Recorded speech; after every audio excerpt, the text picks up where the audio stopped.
ఈరోజు ఆంధ్రప్రదేశ్ రాష్ట్ర వ్యాప్తంగా ఎక్కడెక్కడ ఎంపీపీ ఎలక్షన్స్ జరుగుతున్నాయో ప్రజలందరూ కూడా చూస్తున్నారు. గతంలో ఏ ఎలక్షన్స్ అయితే చంద్రబాబు నాయుడు గారు నేతృత్వంలో లీడర్షిప్ లో టీడీపీ వాళ్ళందరూ బహిష్కరించినారు. మేము జెడ్పీటీసీ ఎలక్షన్ లో ఎంపీటీసీ ఎలక్షన్ లో పాల్గొనము అని ఆంధ్రప్రదేశ్ రాష్ట్ర వ్యాప్తంగా గతంలో వాళ్ళు చెప్పిన మాట ఒకసారి వాళ్ళు గుర్తు చేసుకునాలి.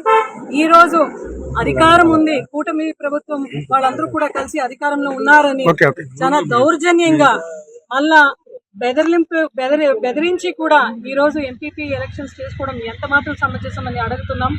ఈ రోజు సత్యసాయి జిల్లా కదిరిలో కూడా ఎంపీటీసీలు అందరూ కూడా ఈ రోజు పిలుచుకొని పోయే వైనం చూస్తుంటే చాలా బాధాకరంగా ఉంది. ఎందుకంటే హౌస్ అరెస్ట్ చేస్తూ మక్బుల్ అన్న గారిని, పూల శ్రీనివాస్ రెడ్డి గారిని హౌస్ అరెస్ట్ చేస్తూ ఈరోజు ఎంపీటీసీని లోపల పిలుచుకొని పోయేంత అవసరం ఏమి పడింది కూటమి ప్రభుత్వానికి, పోలీస్ యంత్రాంగానికి అని నేను ప్రశ్నిస్తున్నాను. అదేవిధంగా నిన్న అనెక్షర్ 1, అనెక్షర్ 2 రామ్గిరి అంటే రాప్తాడ్ కాన్స్టిట్యున్సీలో కూడా మన వాళ్ళు ప్రొడ్యూస్ చేసేకపోయినప్పుడు కూడా వాళ్ళని కొట్టి మళ్ళా ఆ ఒక వెహికల్ ని గ్లాస్ అన్ని పగలగొట్టి దాంట్లో కత్తులు పెట్టి దాడులకు దిగడం ఎంత మాత్రం సమంజసం అని నేను ఈ రోజు అడుగుతున్నాను. అదేవిధంగా ఈ రోజు పెనుగొండ రొద్దం మండలంలో కూడా ఎంపీపీ ఎలక్షన్ జరిగే ఒక విధానంలో కూడా చాలా మంది ఎంపీటీసీలకు టీడీపీ వాళ్ళు ఫోన్ చేసి వాళ్ళకి ఏదో రకంగా ఒక ఆమిషాలు అదేవిధంగా ప్రలోభాలు పెట్టి మీరు రాండి అని పిలవడం ఎంత మాత్రమో ఇక్కడున్న మంత్రి గారికి సమంజసం అని నేను అడుగుతున్నాను. ఎందుకంటే ఈరోజు బలము కదిరిలో కానీ, రాప్తాడ్లో కానీ, రొద్దంలో కానీ మనకే బలం ఉంది, వైఎస్ఆర్సీపీ పార్టీకే బలం ఉంది. అటువంటి బలంలో మనమందరూ కూడా ముందుకు వెళ్తున్నాం. ఎందుకంటే జగన్మోహన్ రెడ్డి గారు ఆ రోజు తలుచుకుంటే మనకు తాడపత్రి 5 నిమిషాలు మనం మున్సిపల్ చైర్మన్ అయ్యేవాళ్ళం. అయితే ప్రజాస్వామ్యానికి కట్టుబడి డెమోక్రసీ అనేది it is for the people, by the people, to the people అని నమ్మిన సిద్ధాంతం కోసం జగన్మోహన్ రెడ్డి గారు ఆ రోజు తాడపత్రిలో ఎవరికైతే బలం ఉంది అని టీడీపీ వాళ్ళు చైర్మన్ అయినా కూడా మేము ఎక్కడ కూడా మేము అధికారంలో ఆ రోజు ఉన్నా కూడా ఎక్కడ కూడా ఇబ్బంది పెట్టే కార్యక్రమం చేయలేదు.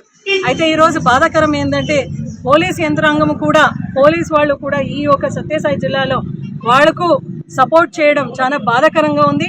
అదేవిధంగా అధికార యంత్రాంగం కూడా మీకు ఒకే మాట చెప్తున్నాను, ఎల్లవేళలో కూటమి ప్రభుత్వానికి అధికారం అనేది శాశ్వతం కాదు.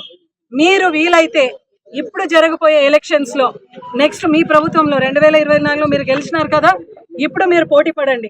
ఇప్పుడు మీరు పోటీ పడినా కూడా మనమే గెలుస్తాం. ఎందుకంటే సూపర్ 6 హామీలు కూడా మీరు ఫెయిల్యూర్ అయినారు. అదేవిధంగా సూపర్ 6 హామీలో కూడా మీరు ఫెయిల్యూర్ అయ్యి ఇంకా 142 హామీలు ఏదైతే చెప్పినారో కనీసం ఎక్కడ కూడా ఫుల్ ఫ్లెజ్ గా ప్రవేశం చేసే ఒక నమ్మకం కూడా మీకు లేదు. బడ్జెట్ లో కూడా మీరు ప్రవేశం పెట్టలేదు. కాబట్టి నిజంగా ఇప్పటికిప్పుడు మీరు ఎలక్షన్ పెట్టినా కూడా మళ్ళా జగన్మోహన్ రెడ్డి గారు నాయకత్వంలో ఖచ్చితంగా వైఎస్ఆర్సీపీ ప్రతి ఒక్క సీట్ గెలిచే ఒక అవకాశం ఉంది. ఆ నమ్మకం కూడా ప్రజల్లో ఉంది.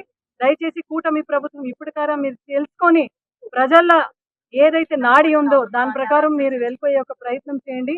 ఈ రోజు ఏదైతే కూటమి ప్రభుత్వం కదరిలో, రాప్తాడ్లో మీరు ఏదైతే ఈ రోజు పోలీస్ యంత్రాంగం, అధికార యంత్రాంగంతో మీరు ఏ ఒక్క రాజకీయం చేస్తున్నారో అది మీకు ఎప్పుడు కూడా శాశ్వతం కాదు.